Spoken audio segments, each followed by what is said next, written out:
tonight, our offense was considerably better than our defense.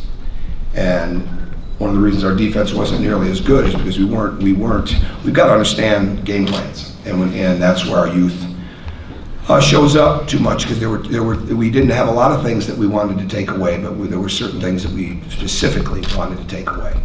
And then there were certain actions and stepping up on penetration and things like that. That is a team. They came in here with fearlessness, and they've improved a lot in a week. And they shot the ball better than what they had. But we've got to continue to grow and learn how to take away what we're trying to take away. It doesn't matter what defense we're in. You know, when you're game planning, it's personnel driven, it's scheme driven, it's strengths and tendencies and all those type of things. And we've got to really learn how to do that. We could tell a little bit sometimes who the veterans were and who'd been playing a lot of minutes and who they weren't. But bottom line is, at the end of the game, we found a way to continue to make the plays that we needed to make. And we managed the game, managed the clock pretty well at the end of the game. Somewhere down the road, the experience again of being able to run your offense and at the same time be able to attack out of it in the shot clock.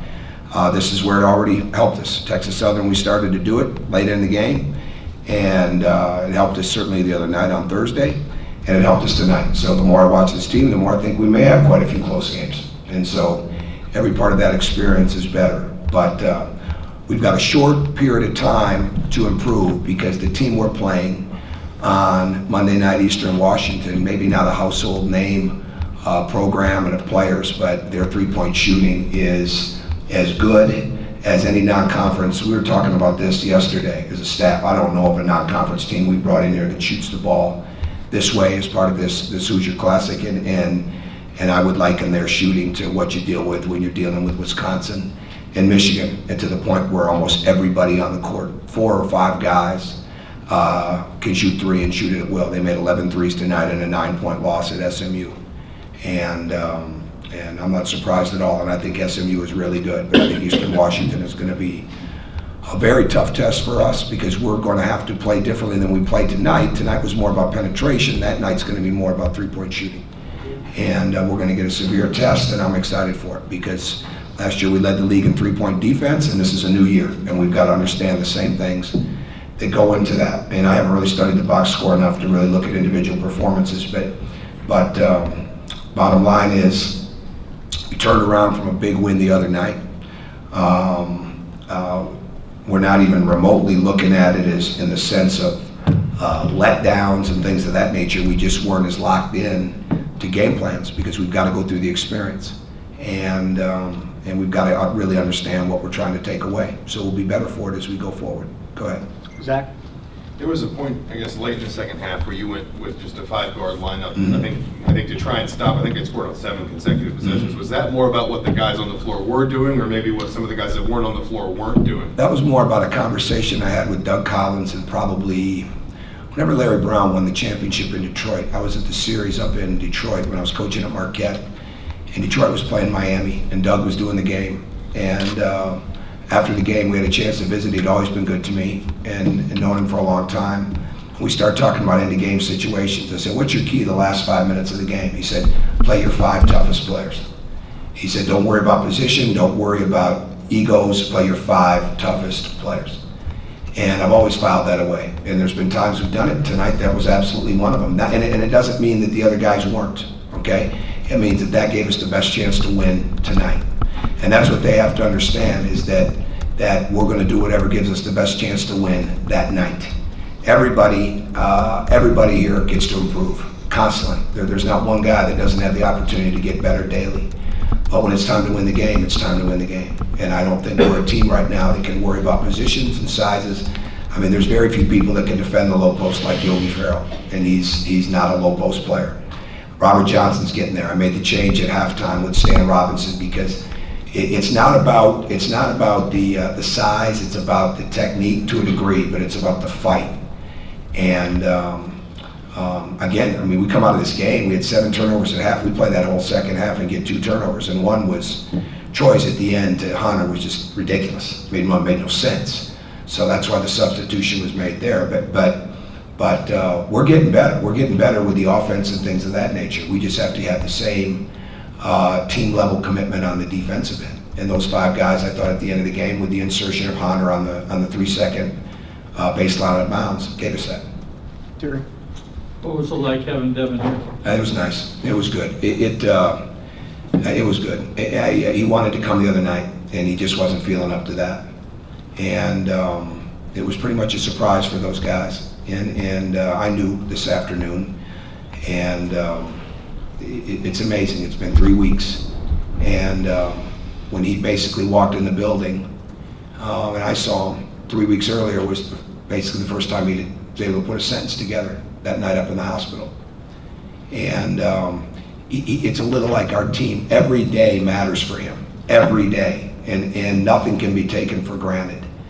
And them seeing him, on a daily basis is not taken for granted, because they haven't seen him much. And they saw him a lot when he was in the hospital here, but they haven't seen him much since he's been back there. I have, and Janae has, and Marnie has, but it was nice. It was really nice, and we'll put him to work as he's able to come back more. And decision was made to keep him behind, the bench for somewhat obvious reasons, with not wanting him to.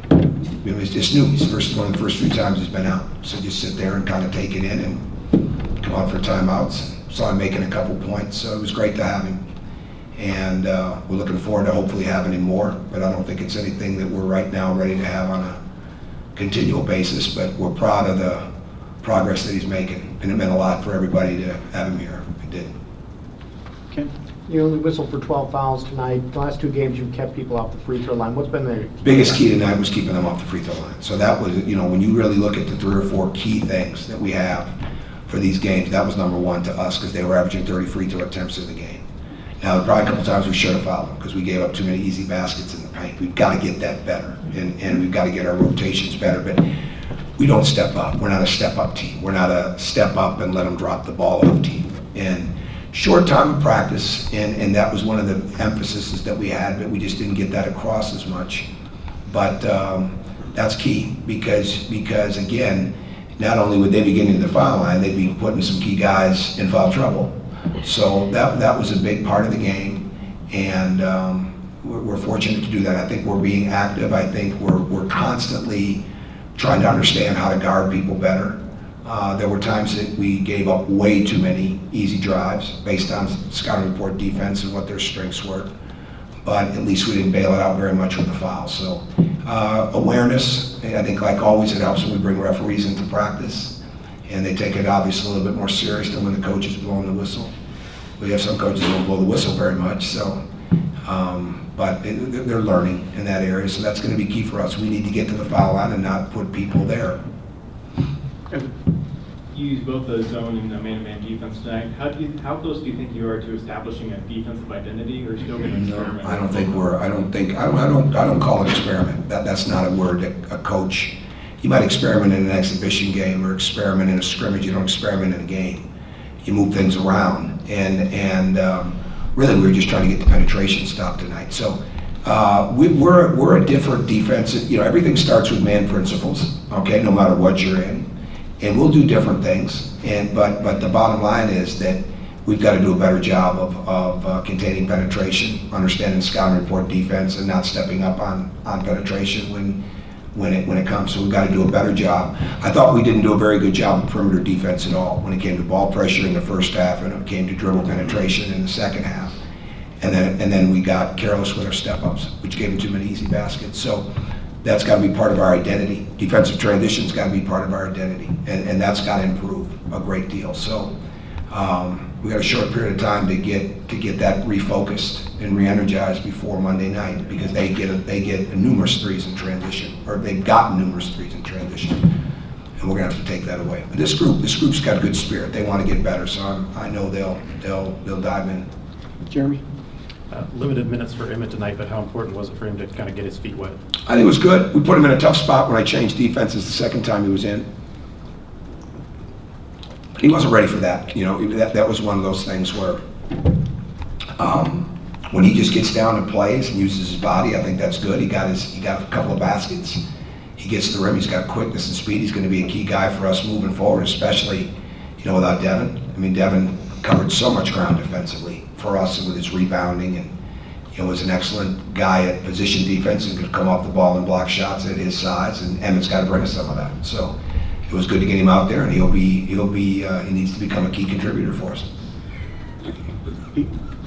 Tom, you mentioned about wanting to improve defense and stuff. How hard is that when you have so many games, you don't have much practice? Oh, there's no question, because you spend a lot of time in your practices trying to get ready for different things, but then they're here. And so when you're young, like we are, we're spending a lot of time on the principles of it.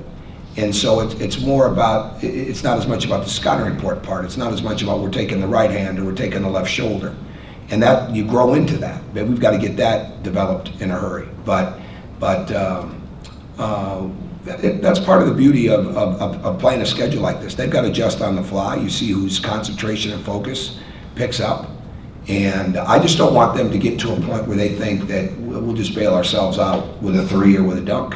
That's not how really good teams win. And at the same time, we're not getting enough points even in transition yet.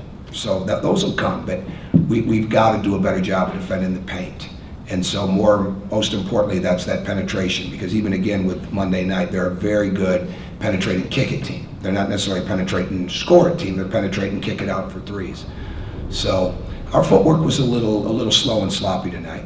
And I know there was a lot of emotion in Thursday night's game, and we played really hard, and we showed them a tape yesterday of all the fundamental things that they did really well in that game. And you realize again how young you are, because not all those things carried back out tonight. But they're there, so we just got to continue to work on that constantly, even in a short period of time, and that's where film comes in, and there'll be some live work. I mean, we've got to do that, but they want to get better. These guys really want to improve, so I have no doubt that they will, and they'll pick it up. Anything else? All right, thank you.